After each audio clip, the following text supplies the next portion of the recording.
we'll move on to cover Enterococcus, which was formerly a member of the group D Streptococci. There's not so much we need to cover, so this video will be a quick one, but let's start by thinking about the name, Enterococcus.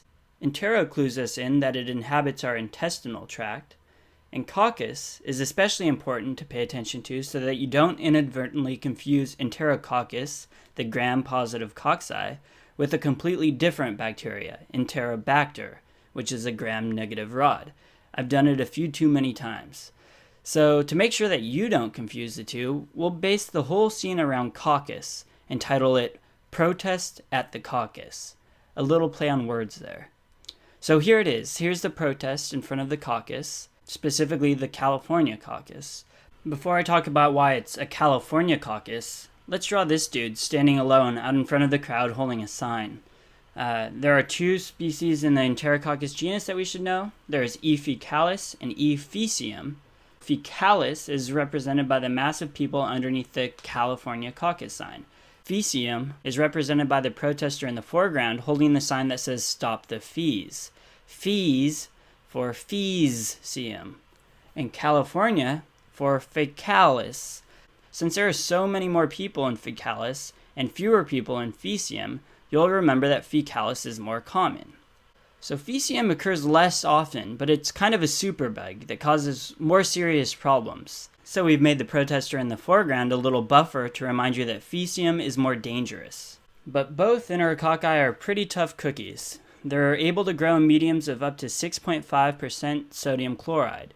To represent this, we'll play on the whole resist the 1% Wall Street protests, but write resist the 6.5% Northern California, again meaning it can grow in 6.5% sodium chloride. Okay, so since the guy up front is more dangerous, we'll stick a police officer on him. Notice the police officer is trying to hit him with a billy club, but he's resisting being hit by the billy club. We may go so far as to say he's showing that he's billy resistant. As you may have guessed, we're trying to communicate that Enterococcus is bile resistant. And just to make this doubly clear, we'll add the bile resistant boots that Strep viridans had in our previous video. Now we're at my favorite part of the sketch because I think it's ridiculously clever. We're going to cover 3 of the main infections of Enterococcus in one symbol. The protesters are holding a sign that says, "Do you heart trees?" The U stands for urinary tract infections, which we've colored yellow. The heart stands for endocarditis, and the tree stands for infections of the biliary tree. Remember, since Enterococcus is insoluble in bile, it can colonize and infect our biliary tree. Now we're adding the most important piece of information that needs to stick with you, and one of the only reasons why we have to know Enterococcus. Enterococcus, specifically E. faecium, is a nosocomial infection that is resistant to almost every antibiotic we have, even vancomycin. In these cases, you'll hear the bacteria referred to as VRE, for vancomycin-resistant Enterococcus. To show this, we'll draw our vancomycin van, a police van, and show one of our E. faecium buff dudes resisting being thrown in the van, or vancomycin-resistant. So then what do you go for if you can't use a beta-lactam or a vancomycin to treat VRE? Well, you can use this. Yeah, this line, in police line.